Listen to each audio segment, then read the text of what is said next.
नमस्कार, मी आशा. आपण पाहत आहात डिस्कव्हरी न्यूज. डिस्कव्हरी न्यूजच्या बुलेटिनमध्ये आपलं स्वागत आहे. पाहूया शहरातील काही ठळक घडामोडी. डोंबिवली शहरातील 27 रस्त्यांच्या काँक्रिटीकरण करण्यासाठी जवळपास 300 कोटींचा निधी मंजूर करण्यात आल्याची माहिती सार्वजनिक बांधकाम मंत्री रवींद्र चव्हाण यांनी दिली होती. लोकसभा निवडणुकीच्या आचारसंहिता उद्या लागण्याची शक्यता आहे. आचारसंहितेच्या पार्श्वभूमीवर सार्वजनिक बांधकाम मंत्री रवींद्र चव्हाण यांच्या हस्ते 27 गावांच्या रस्त्याच्या कामांचा भूमिपूजन आज करण्यात आलाय. डोंबिवली पश्चिमेकडील श्रीधर चौक परिसरातील रिंग रोडला जोडल्या जाणाऱ्या रस्त्याच्या काँक्रिटीकरणाच्या कामासह काही ठिकाणी प्रत्यक्ष कामात सुरुवात देखील करण्यात आली आहे. यावेळी माजी स्थायी समिती सभापती विकास म्हात्रे उपस्थित होते. यावेळी सार्वजनिक बांधकाम मंत्री रवींद्र चव्हाण यांनी नरेंद्र मोदी यांच्या नेतृत्वाखाली राज्यात मुख्यमंत्री एकनाथ शिंदे, उपमुख्यमंत्री देवेंद्र फडणवीस, उपमुख्यमंत्री अजित पवार यांच्या नेतृत्वात सरकारकडून झपाट्याने विकास कामं सुरू आहेत. पंतप्रधान नरेंद्र मोदी यांना पुन्हा पंतप्रधान बनवण्यासाठी 400 खासदार लोकसभेवर निवडून पाठवायचे आहेत. कल्याण लोकसभा मतदारसंघातून खासदार श्रीकांत शिंदे यांना प्रचंड मताधिक्याने विजयी करा असं आवाहन उपस्थित नागरिकांना केलंय. Bureau report, the Discovery TV news. Vikas म्हात्रेजी आणि त्याचबरोबर नगरसेविका आदरणीय कविताताई, त्याचबरोबर सर्व उपस्थित सर्व नगरसेवक, माझ्यासमोर उपस्थित मोठ्या संख्येने पत्रकार बंधू भगिनी आणि या भागातील नागरिक बंधू भगिनी, आदरणीय विकास म्हात्रेजींनी जी खंत आपल्याला बोलून दाखवली ही वारंवार मी सांगण्याचा प्रयत्न करत होतो की या महाराष्ट्राचे लोकप्रिय मुख्यमंत्री त्यावेळेचे तत्कालीन देवेंद्रजी यांच्या नेतृत्वामध्ये जवळजवळ या मतदारसंघामध्ये 472 कोटी रुपयाचा निधी हा त्यावेळेच्या काळामध्ये मंजूर करण्यात आला होता. आणि हा निधी मंजूर केल्यानंतर त्या कामांना खऱ्या अर्थाने सुरुवात होणार होती. परंतु नंतरच्या काळामध्ये जे 2.5 वर्षा अगोदरचं जे सरकार आलं त्या सरकारच्या माध्यमातून हा सर्वच्या सर्व निधी एक राजकारण म्हणून हा संपूर्णच्या संपूर्ण निधी हा रद्द करण्यात आला. मी वारंवार या सर्व गोष्टी प्रेसच्या माध्यमातून नागरिकांच्या समोर वारंवार मांडण्याचा प्रयत्न केला. रद्द झालेले कागदपत्रसुद्धा कशा पद्धतीने चुकीच्या पद्धतीने रद्द केले हे कागदपत्रसुद्धा नेहमीच लोकांना दाखवण्याचा प्रयत्न केला. असो, जे घडलं त्याची पुन्हा आपण चर्चा करणं योग्य नाही. परंतु आता आदरणीय पंतप्रधान नरेंद्र मोदींच्या नेतृत्वामध्ये महाराष्ट्रामध्ये लोकप्रिय मुख्यमंत्री आदरणीय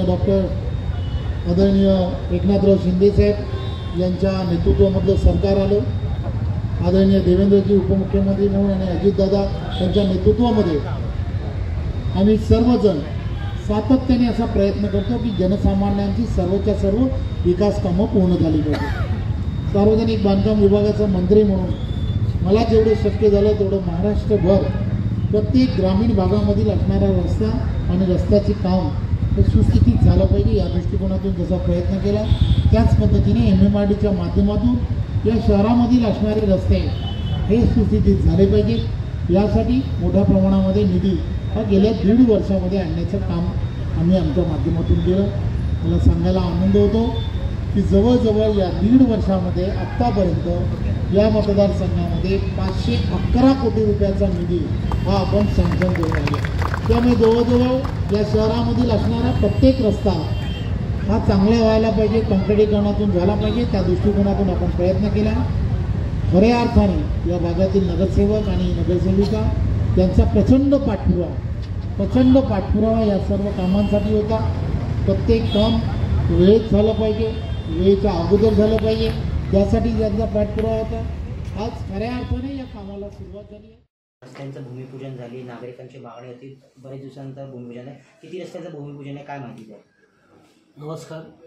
आज सुभाष रोड ते कुंभारगामपाडा काँक्रिटिंग रस्ता, गरीबाचा वाडा ते रिंग रोड काँक्रिटिंग रस्ता आदरणीय मंत्री रवींद्र चव्हाण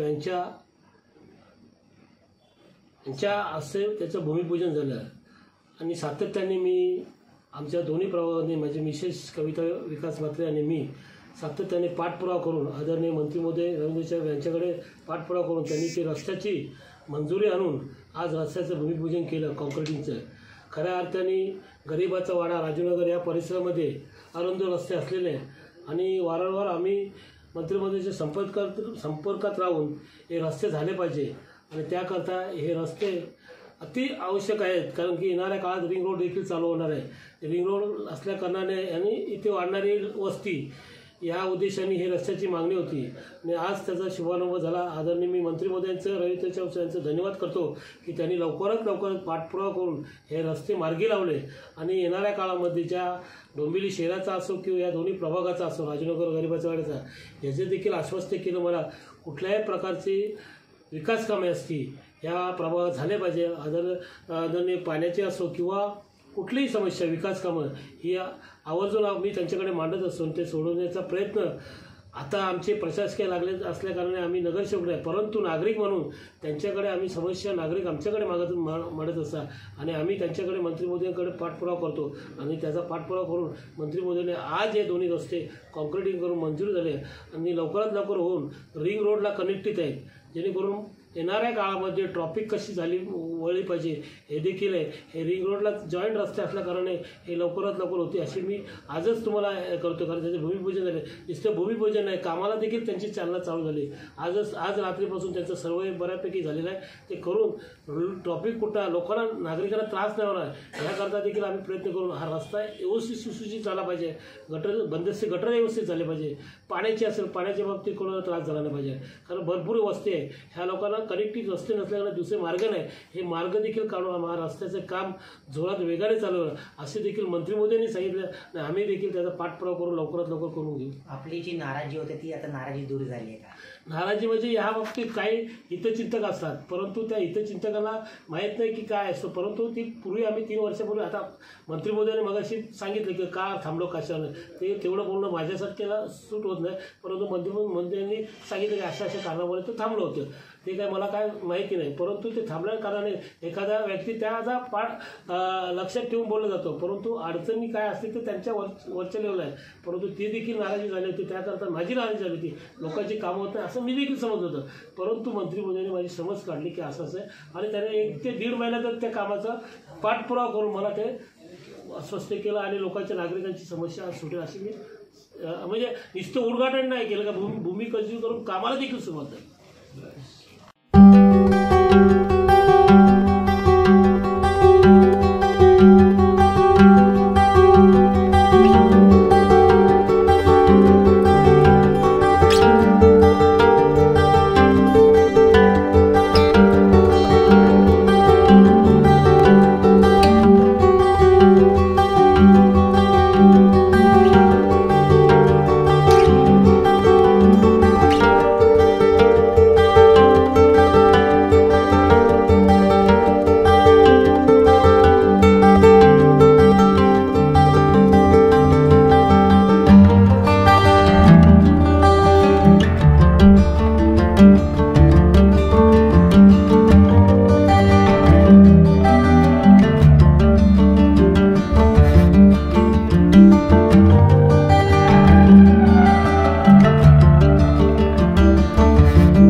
न्यूज तुम्हाला आमच्याशी संपर्क साधायचा असल्यास स्क्रीनवर दिलेल्या क्रमांकाशी संपर्क साधू शकतात 9388420420. तर वेळ झाली निरोप घेण्याची. उद्या पुन्हा भेटूया याच वेळेस. तोपर्यंत धन्यवाद.